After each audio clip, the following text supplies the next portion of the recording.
Shalom Alaikum Bapak Ibu, Saudara-saudari yang dikasihi di dalam Tuhan.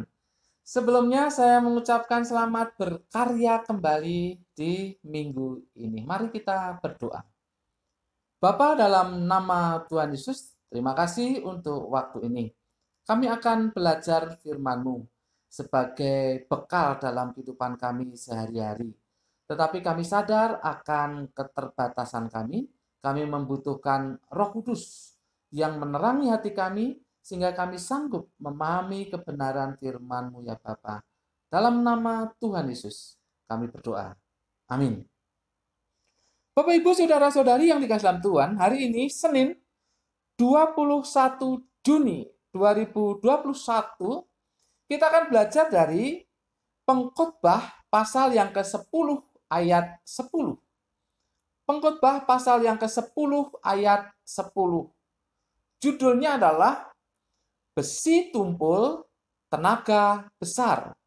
Besi Tumpul Tenaga Besar.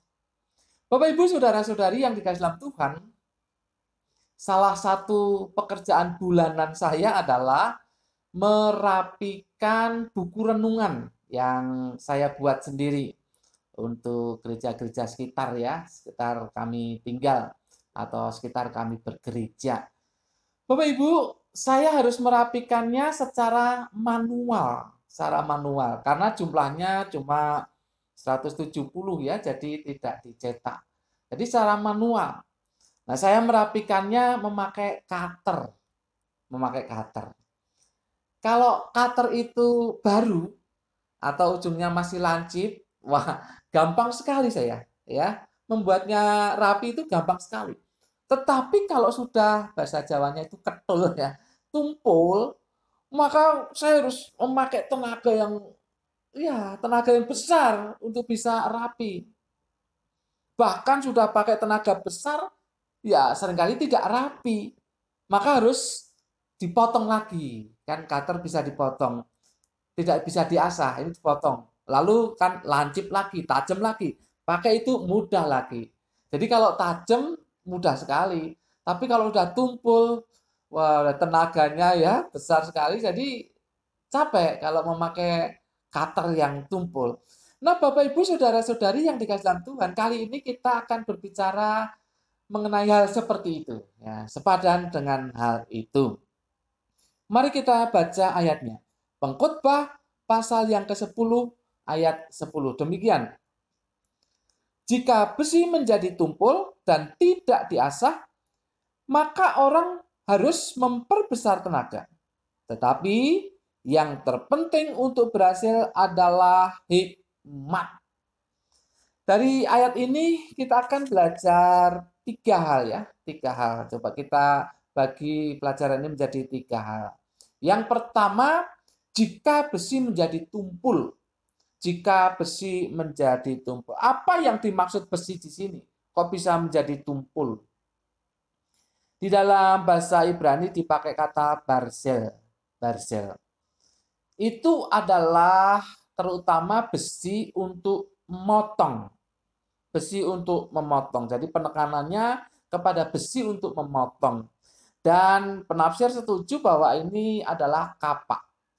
Ini adalah kapak. Bapak Ibu, saudara-saudari yang dikasihi dalam Tuhan, penulis pengkhotbah menggambarkan dalam dunia perpohonan ya. Dunia perpohonan, mungkin kebun, mungkin hutan. Nah, kapak ini kan biasa digunakan untuk memotong. Tetapi kalau dipakai terus-menerus, kan bisa tumpul. Kapak kan tajam, ada ujungnya yang lancip. Ya kan? Ada pinggirannya yang lancip itu ya. Jadi kalau dipakai terus-menerus, ya kan lama-lama tumpul. Walaupun untuk memotong kayu, itu lama-lama juga tumpul. Dan kalau sudah tumpul kan harus diasah. Harus diasah. Jadi di sini menjelaskan bahwa besi itu bisa menjadi tumpul. Yaitu kapak itu bisa menjadi tumpul dan harus diasah. Kemudian yang kedua, kalau tidak diasah, tenaga yang dikeluarkan harus lebih besar. Kalau kapak itu, besi itu tidak diasah lagi setelah tumpul, maka tenaga yang digunakan harus lebih besar. Orang harus memukul lebih keras dari kalau dibandingkan dengan kalau itu tajam. Memukul lebih keras, menggunakan kekuatan lebih lagi, supaya bisa menebang pohon, supaya bisa memotong dahan atau memotong batang pohon. Itu pun sepertinya masih belum cukup. Sepertinya masih belum cukup kalau sudah pakai tenaga yang kuat, ya pukulan yang keras. Masih belum cukup, belum tentu bisa berhasil dengan baik. Belum tentu bisa berhasil dengan baik. Jadi kalau tidak diasah, kalau besi itu tidak diasah, maka tenaga yang dikeluarkan harus lebih besar. Sekalipun demikian, itu belum tentu berhasil dengan baik. Maka perlu hal yang ketiga, yaitu hikmat. Yang terpenting itu hikmat. Yang terpenting itu hikmat. Kata hikmat di dalam bahasa Ibrani dipakai kata hokmah, itu bisa berarti keterampilan, bisa berarti kebijaksanaan, bisa berarti kecerdasan. Hikmat inilah yang mengarahkan seseorang untuk mengambil metode yang terbaik. Mari kita kembali ke yang kedua tadi. Karena tidak diasah, maka tenaganya sangat besar, memukul dengan sangat keras, hasilnya juga belum tentu baik. Tetapi kalau orang itu mempunyai hikmat, maka dia akan mengarahkan, hikmat itu akan mengarahkan dia kepada metode yang lebih baik. Ya mungkin adalah kembali untuk diasah. Demikian. Jadi untuk bisa berhasil memotong pohon dengan baik, memotong batang pohon dengan baik, maka harus pakai metode yang lebih baik, yaitu mungkin kembali lagi diasah. Diasah itu hikmat, ya, itu hikmat. Dan kita tahu bahwa yang terpenting itu hikmat karena itu akan membawa kepada keberhasilan. Ayat itu kan dikatakan tetapi yang terpenting untuk berhasil adalah hikmat. Kata berhasil jangan dibayangkan lalu dapat uang yang banyak, dapat kekayaan yang luar biasa, punya jabatan yang tinggi. Jangan dibayangkan seperti itu. Karena kata berhasil itu yitron, itu sama artinya dengan unggul. Dengan unggul. Dia akan lebih unggul. Atau untung. Dia akan lebih untung. Atau yang paling mendekati di sini adalah lebih baik. Dia akan menjadi lebih baik. Jadi kalau saya kalimatkan demikian. Tetapi yang terpenting untuk menjadi lebih baik adalah hikmat. Untuk menjadi lebih baik adalah hikmat. Jadi kita lihat di situ ya, bahwa besi atau kapak bisa tumpul. Dan kalau tidak diasah, maka tenaga yang dikeluarkan harus lebih keras, lebih besar. Dan itu pun belum tentu berhasil. Belum tentu lebih baik. Kalau mau lebih baik, itu harus pakai hikmat. Nah, hikmat ini menuntun untuk ke metode yang terbaik. Mungkin diasah lagi atau metode yang lain yang lebih baik. Dan itu akan membuat orang itu yang mempunyai hikmat itu akan menjadi lebih baik. Lebih baik hidupnya tentunya. Bapak, Ibu, saudara-saudari yang dikasihi dalam Tuhan. Pelajaran apa yang bisa kita lihat dan kita terapkan dari ayat ini? Ada dua. Yang pertama, asahlah semua yang kita punya. Asahlah semua yang kita punya. Intelek, intelek, pikiran atau otak, itu harus diasah. Bapak Ibu saudara-saudari yang dikasihi dalam Tuhan, kalau kita tidak mengasah otak kita, pikiran kita, sudah pasti kita akan ketinggalan. Karena bagaimana? Perkembangan ilmu pengetahuan itu begitu luar biasa cepatnya. Kalau kita tidak mengasah otak kita, maka kita akan ketinggalan. Bapak Ibu, saya mempunyai teman ya, dalam sekolah teologi waktu itu. Ya, tidak untuk apa-apa ya, tetapi saya katakan bahwa saya lebih baik nilainya dari teman itu. Lebih baik, bahkan jauh lebih baik. Tetapi sekarang ini ya, dia sudah doktor, Bapak Ibu, sudah doktor. Sudah doktor. Mengapa? Karena dia belajar terus, studi terus, diasah terus. Nah, saya terbatas hal itu ya sampai segini batas saya. Tapi teman saya ada yang sudah dokter. Adik kelas saya, adik tingkat saya juga sudah yang dokter. Bapak Ibu saudara-saudari yang dikasihi dalam Tuhan, otak ini perlu dilatih. Perlu diasah. Jangan didiamkan. Belajar terus. Kalau saya terus terang saja banyak otodidak ya, otodidak. Ilmu yang saya dapatkan di otak saya ini ya 40% dari kampus, 60% otodidak. Dilatih dan dilatih. Itu namanya diasah. Diasah. Ya, kita terus belajar. Ada yang tanya kita pelajari. Ada yang tanya. Jangan kalau ada yang tanya enggak tahu kita jawab sembarangan, jangan, salah. Jadi kalau enggak tahu kita pelajari. Itu mengasah otak kita, pelajari. Saya seringkali ada yang bertanya dan ya tidak tahu ya saya pelajari. Alkitab saya pelajari, saya dalami, saya tahu, saya jawab.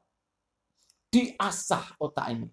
Juga untuk dunia yang lain, maksudnya bukan dunia teologi ya, bukan mungkin dikatakan sekuler mungkin. Ya, itu perlu diasah. Perlu diasah, miliki otak itu perlu diasah. Apa yang sudah didapatkan di bangku kuliah, bangku sekolah, itu perlu diasah itu otak kita. Jadi supaya menjadi lebih tajam. Juga di dalam kehidupan sehari-hari. Kita juga perlu mengasah otak kita. Menghadapi ini, menghadapi itu, kita perlu mengasah otak kita. Sehingga kita tidak pikun secepatnya. Ya, kita tidak pikun. Bahkan kita sampai usia 80-an bisa jadi tidak pikun karena otak kita asah. Keterampilan itu perlu diasah. Tanpa diasah kaku, Bapak Ibu, kaku.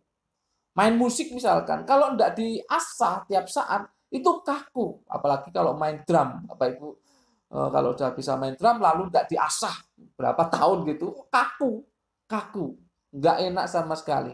Perlu diasah. Keterampilan dalam bekerja juga perlu diasah. Bahkan ada sebagai pengkhotbah misalkan itu perlu diasah. Ya. Khotbah Anda ini perlu diasah. Terus-menerus ya, belajar terus-menerus. Itu perlu diasah. Pelayanan juga demikian perlu diasah. Medan yang kita hadapi tidak sama satu dengan yang lain. Karena orang yang kita hadapi punya kepribadian yang berbeda satu dengan yang lain. Menghadapi si A tidak bisa memakai metode A. Karena harus memakai metode B misalkan. C misalkan. Gitu. Jadi berbeda-beda. Itu perlu diasah. Keterampilan untuk konseling orang itu perlu diasah. Jangan hantam kromo setiap jemaat yang datang dipakai metode yang sama. Jangan. Perlu diasah. Keterampilan pelayanan perlu diasah. Karakter itu perlu diasah, karakter. Bapak Ibu, misalkan ini kita punya sifat baik mau memberi gitu, mau memberi. Tapi kalau tidak pernah diasah, tidak pernah dilatih untuk memberi, tidak bisa. Lama-lama tidak ada itu ya karakter memberi atau tertutup, ya, tertutup karakter memberi itu, tertutup dengan yang lain. Itu perlu diasah. Juga iman. Iman perlu diasah. Kita menghadapi ini, menghadapi itu. Itu mengasah iman kita.